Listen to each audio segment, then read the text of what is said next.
सुनकर अचरज होगा पर यह सच है। एशिया का पहला स्टॉक एक्सचेंज कहा जाने वाला बॉम्बे स्टॉक एक्सचेंज एक बरगद पेड़ के नीचे शुरू हुआ था।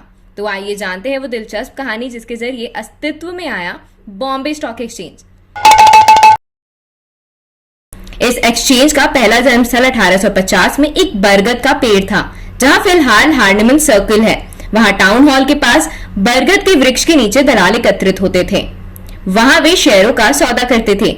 एक दशक के बाद ये दलाल मेडो स्ट्रीट और महात्मा गांधी रोड के जंक्शन पर बरगद के वृक्ष की छाया में लगे।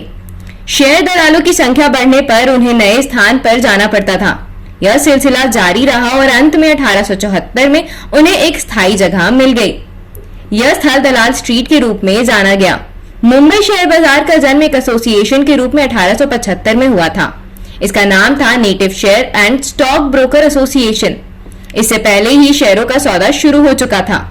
वर्ष 1840 में शेयर दलाल एक वट वृक्ष के नीचे खड़े होकर शेयरों की खरीद बिक्री करते थे। वहीं से एसोसिएशन बनने की रूपरेखा आकार में आई और इसी विचार से एक ऐतिहासिक घटना साकार हुई।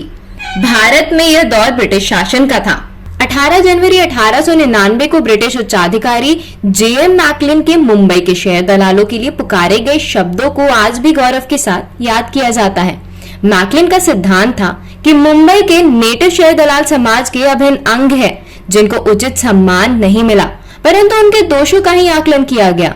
किसी अपवाद के अलावा ये शेयर दलाल प्रामाणिक रहे हैं। उनको भले ही कितना भी नुकसान झेलना पड़ा हो, लेकिन उन्होंने अपने ग्राहकों की पाई चुकाई है। भारत में पूंजी का यह सबसे बड़ा बाजार है। मुंबई पोर्ट ट्रस्ट और मुंबई म्युनिसिपैलिटी जैसे संस्थानों को नीचे से ऊपर उठाने में यह सहायक रहा है। वर्तमान मुंबई के सृजन में इन नेटिव शेयर दलालों की उल्लेखनीय भूमिका है।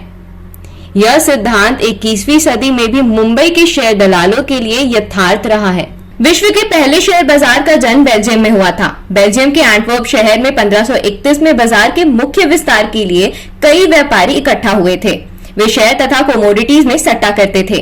विश्व का पहला संगठित स्टॉक एक्सचेंज 1602 में एम्स्टरडैम में स्थापित हुआ। 18वीं सदी के अंत में न्यूयॉर्क स्टॉक एक्सचेंज अस्तित्व में आया, जो आज विश्व के शक्तिशाली एक्सचेंजों में गिना जाता है। भारत में इस समय हुंडी तथा बिल ऑफ एक्सचेंजों की खरीद बिक्री व्यापारी वर्ग की सामान्य प्रवृत्ति मानी जाती थी। 1850 में भारत सरकार ने कंपनीज एक्ट 1850 पारित किया और शेयर ट्रेडिंग का एक नया मार्ग खुला।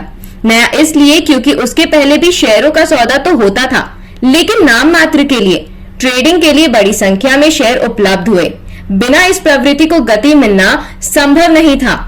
उन दिनों में commercial bank, chartered bank, the oriental bank of Bombay, मुख्य बैंक स्टॉक जैसे कुछ शेयर ही उपलब्ध होते थे। लोगों में भी शेयर में निवेश करने के लिए बहुत लगाव नहीं था। शेयर ट्रेडिंग प्रवृत्ति का प्रमाण भी कम रहता था और सिर्फ 6 शेयर दलालों द्वारा चलाया जाता था। उस समय ना तो ट्रेडिंग हॉल था और ना ही शेयर बाजार का मकान। इसके लिए आवश्यक पूंजी भी नहीं थी। इसके बावजूद 1860 तक शेयर दलालों की संख्या 60 तक पहुंच गई थी। 3 दिसंबर 1887 को शेयर दलालों ने एक एसोसिएशन को औपचारिक रूप दिया और the native and stock broker association का जन्म हुआ। इन्होंने एक प्रस्ताव पारित किया जिसमें नेटिव शेयर एंड स्टॉक ब्रोकरों के हित, दर्जा और स्वरूप की रक्षा के लिए एसोसिएशन के सदस्यों के उपयोग के लिए एक हॉल अथवा मकान का निर्माण करना निश्चित हुआ।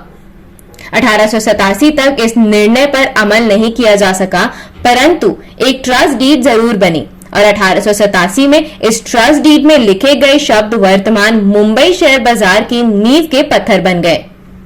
इस तरह आज के बॉम्बे स्टॉक एक्सचेंज के रूप में प्रसिद्ध विराट संस्था की स्थापना इन लोगों के सार्थक प्रयासों से संभव हुई। इस प्रकार एक वृक्ष के नीचे शुरू हुई यह यात्रा आज आधुनिक स्वरूप में वैश्विक मंच पर महत्वपूर्ण स्थान बनाकर विकास की दिशा में आगे बढ़ रही है।